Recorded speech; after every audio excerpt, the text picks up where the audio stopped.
अस्सलामुअलैकुम नाज़रीन। इस एपिसोड के शुरुआत में हम देखते हैं सोफिया के ठिकाने में उस्मान साहब को तीर मारने के बाद हलीमा तलवार निकालते हुए कहती है, बस अब बहुत जी लिया तुमने जो कुछ मेरे साथ किया उसका हिसाब अपनी जान से अदा करोगी। ये कहते साथ ही हलीमा आगे बढ़ जाती है। अलाउद्दीन उस्मान साहब की जानिब बढ़ता है और रास्ते में आने वाले बाज़ंतीनी सिपाहियों को मौत के घाट उतार देता है। लुकास उस्मान साहब से कहता है, तुम्हारा अंजाम आ गया है उस्मान, मैं तुम्हें तुम्हारी रियासत के साथ तारीख से मिटा दूंगा। जवाब में उस्मान साहब कहते हैं, अगर ये तीर और तुम सब मिलकर भी आ जाओ तो मुझे शिकस्त नहीं दे सकते। लुकास कहता है, तुम मेरे सामने घुटने टेक दोगे उस्मान। जवाब में उस्मान साहब कहते हैं, ऐसा कभी नहीं होगा, मैं सिर्फ तुम्हें घुटने टिकवाऊंगा। लुकास के कहने पर बाज़ंतीनी सिपाही उस्मान साहब पे हमलावर होते हैं और लुकास खिसकना शुरू हो जाता है। बुरहान भी मुसलसल बाज़ंतीनियों को जहन्नुम वासिल कर रहा होता है। बुरहान और जेर कुतै भी हंसते हंसते उन्हें काटते ही चले जाते हैं। बाला हतून और सोफिया एक दूसरे पर ताबड़तोड़ हमले कर रही होती है। सोफिया बाला हतून को पीछे धकेल कर भागने लगती है तो बाला हतून उसके सामने आते हुए कहती है, सुर्ख शैतान कहाँ भागोगी। तो सोफिया कहती है, काश मैं ठहर सकती बाला, लेकिन मैं तुम्हें बदतरीन तकलीफ से गुजारने के लिए जा रही हूँ। ये कहते साथ ही वो हलीमा को आता हुआ देख लेती है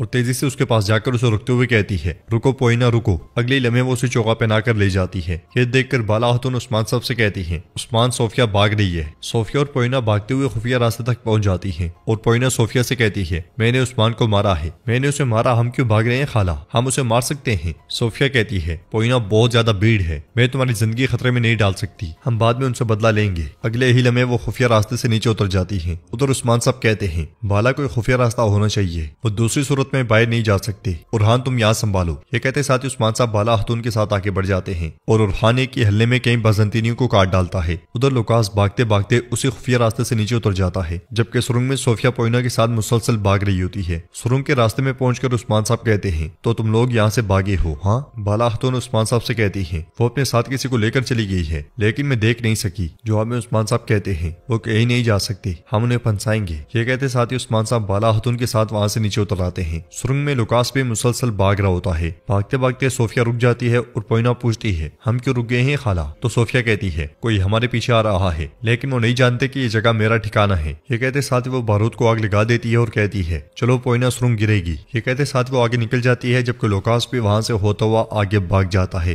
उस्मान साहब बाला हतून के साथ मुसलसल उनके पीछे होते हैं। भागते भागते उस्मान साहब एकदम से रुक जाते हैं तो बाला हतून कहती है, उस्मान क्यों रुक गई। जवाब में उस्मान साहब कहते हैं, रुको यहाँ कोई बू है। उस्मान साहब आगे बढ़कर देखते हैं तो धागा बिल्कुल खत्म होने वाला होता है। ये देखकर उस्मान साहब कहते हैं, भागो बाला भागो। वो दोनों भाग पड़ते हैं और कुछ देर के बाद जोरदार धमाका होता है। धमाका पूरी सुरंग को हिला देता है, जिसकी वजह से वो दोनों भी गिर जाते हैं। धमाके की गूंज से में अलाउद्दीन और उरहान तक भी आ पहुंचती है, जिसे सुनते साथ ही वो दोनों भाग पड़ते हैं। इधर करासी अपने महल से आगे बढ़ते हुए कहता है, मैं तुम्हारे लिए जिंदगी को नाकाबिले बर्दाश्त बना दूंगा उस्मान, नाकाबिले बर्दाश्त बना दूंगा। मैं कसम खाता हूँ, मैं तुम्हें जमीन पर गिरा दूंगा, क्योमास तुम देखोगे। उस्मान तुम्हारे हाथों से भाग गया। क्योमास कहता है, हुजूर हमने बेगम खातून को नुकसान पहुंचने से बचने के लिए हमला नहीं किया, हमने सोचा था कि उस्मान साहब उसे मार डालेंगे, लेकिन अल्लाह का शुक्र है कि उन्होंने नहीं मारा। करासी कहता है, अच्छा तो क्या बेगम खातून खुद ही बच गई उस्मान के हाथों से। क्योमास कहता है, वो अपनी तलवार के बलबोते पे खुद ही निकलने में कामयाब हुई। सच पूछे तो उसने बड़ी हिम्मत दिखाई। करासी कहता है, हिम्मत, हाँ बड़ी हिम्मत, उस्मान की तलवार से निकलना बड़ी हिम्मत है। इसके साथ ही सरदार करासी आगे बढ़कर दीवान में पहुंचता है, जहां सरदारान के साथ बेगम भी मौजूद होती है। करासी कहता है, मेरा इरादा यह है कि मेरी फौज जंग के लिए मुकम्मल तौर पर तैयार रहेगी। अब अल्फाज खत्म हो चुके हैं, खून बहाया गया है, अब से सिर्फ तलवारें बोलेंगी। हम एक अजीम जंग में दाखिल हो रहे हैं। इससे पहले कि उस्मान मेरे सामने घुटने टेक दे और मेरे झंडे को बोसा दे,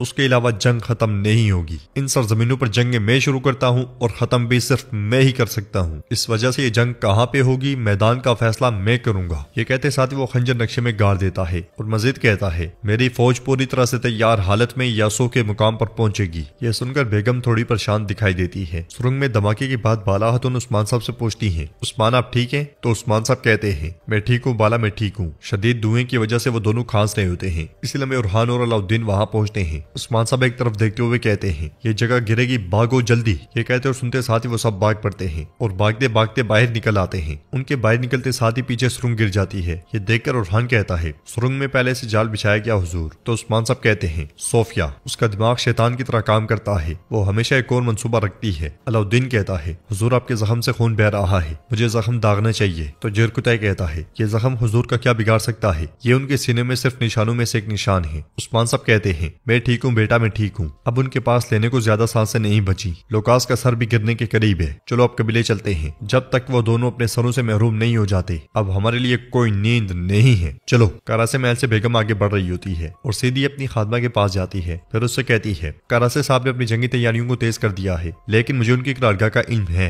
ये कहते साथ ही वो चिट्ठी मुलाजमा को दे देती है, जबकि क्योमास छुपकर उन्हें देख रहा होता है। बेगम मुलाजमा से कहती है, किसी के देखने से पहले उस्मान साहब तक पहुंचा दो। उनके आगे बढ़ जाने के बाद क्योमास कहता है, करासे साहब शक करने में हक बजानिब थे। उस्मान साहब की जासूसा। हाँ। जंगल में लुकास सोफिया और हलीमा के साथ मौजूद होता है और कहता है, मेरा बहने वाला खून गवाह हो, उस्मान, उसके बच्चे, सब, वो सब, सोफिया सब, जब तक कोई सरजमीन के नीचे दफन नहीं हो जाते मैं नहीं मरूंगा। मैं कसम खाता हूँ कि नहीं मरूंगा। सोफिया कहती है, ये उस्मान की तरफ से हमें लगने वाला आखिरी जख्म था लुकास, दोबारा कभी नहीं होगा। ये कहते साथ वो हलीमा के पास आती है, जो कि दरख्त में खंजर मार रही होती है और कहती है, मैं बहुत करीब पहुंच चुकी थी, बस कत्ल करने ही वाली थी, उस्मान को भी और बाला को भी। क्यों खाला, क्यों? तो सोफिया कहती है, पोइना मेरी चिड़िया, मैंने क्या कहा, हमारे लिए तुम्हारी जिंदगी बहुत अहम है। उन्होंने तुम्हारा चेहरा नहीं देखा ना? तो हलीमा कहती है, नहीं देखा, मैंने उस्मान को मारा खाला, अगर एक तीर भी और लगा पाती वो मर जाता। सोफिया उसे गले लगाते हुए कहती है, तुम ये करोगी, तुम उनके बहुत करीब जाकर उन्हें मारोगी। वक्त आ गया है, हमारा खेल शुरू होता है। उधर उस्मान साहब कबीले पहुंचते हैं। कबीले के लोग उन्हें खुशामदीद कहते हैं। उस्मान साहब जैसे ही घोड़े से उतरते हैं, गाजी और आयशा भागते भागते उस्मान साहब के पास आते हैं और आयशा कहती है, उस्मान साहब आप जख्मी हैं, क्या आपको ज्यादा तकलीफ है? तो उस्मान साहब उसे प्यार करते हुए कहते हैं, मैं ठीक हूँ बेटी, फिक्र ना करो। गाजी कहता है, आयशा